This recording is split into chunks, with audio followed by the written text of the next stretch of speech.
Hi friends, நம்ம சிறடிக்கு சேல வந்து இன்றைக்கி என்ன நடக்குது அப்படின்னு பார்த்தீங்கன்னா, ஸோ நம்ம விஜயா வந்து மாட்டிக்கிட்டாங்க இல்லையா? ஸோ அந்த பொண்ணு வந்து கர்ப்பமாக இருக்குன்றதுனால அவங்க வீட்டில் வந்து பார்த்திங்கன்னா ஆளுங்களாம் வர்றாங்க. ஸோ இவங்க வந்து வீட்டில் வந்து ஜாலியாக வந்து டான்ஸ் ஆடி விளாண்டுட்டு இருக்காங்க.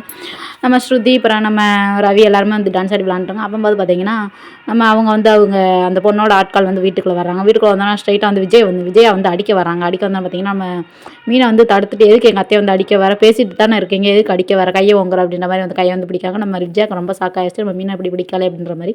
அதுக்கப்புறம் சரின்னு பார்த்தீங்கன்னா, இதுக்கப்புறம் என்ன உங்களால் தானே, உங்கள் கூட கிளாஸ்க்கு அனுப்பங்கட்டி தானே இப்படி வந்து பிரச்சனைலாம் எனக்கு வந்திருக்கு, என் பொண்ணு கர்ப்பமாக இருக்குது, இப்போ அந்த பையனும் கல்யாணம் பண்ணிக்க மாட்டேன்னு சொல்கிறான், இப்போ நான் என்ன பண்ணுறது அப்படின்ற மாதிரி பேசுகிறாங்க.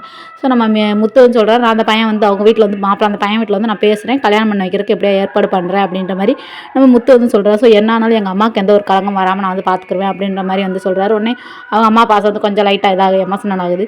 அதுக்கப்புறம் பார்த்திங்கன்னா நம்ம ஸ்ருதி பார்த்திங்கன்னா சும்மா இருக்காமல், ஒரு வேளை அவங்க வந்து உங்களை கொண்டுட்டாங்கன்னா என்ன செய்வீங்க அப்படின்ற மாதிரி நிறைய வந்து காமெடிலாம் பண்ணிகிட்ருக்காங்க. சரின்ட்டு பார்த்தீங்கன்னா நம்ம விஜயா வந்து ரொம்ப பயப்படுறாங்க. ஒருவேளை நம்ம என்னை வந்து கொன்றுவாங்களோ, இவளே போய் அவங்கள போய் கொல்லுன்னு சொல்லிட்டு இவளே போய் சொல்லி கொடுப்பா போலையே அப்படின்ற மாதிரி வந்து நம்ம விஜயா வந்து யோசிக்கிறாங்க. யோசிச்சதுக்கப்புறம் பார்த்தீங்கன்னா நம்ம மனோஜன் சொல்கிறாரு, அதெல்லாம் உங்களுக்கு எதுவும் ஆகாதுமா, ஸ்ருதியும் அப்படி தான், நம்ம ரோகிணி அப்படி தான் சொல்கிறாங்க, உங்களுக்கு எதுவும் ஆகாத, நீங்கள் எதுக்கு நினச்சி எதையும் நினச்சி கவலைப்படாதீங்க, வைக்காதீங்க அப்படின்ற மாதிரி சொல்கிறாங்க.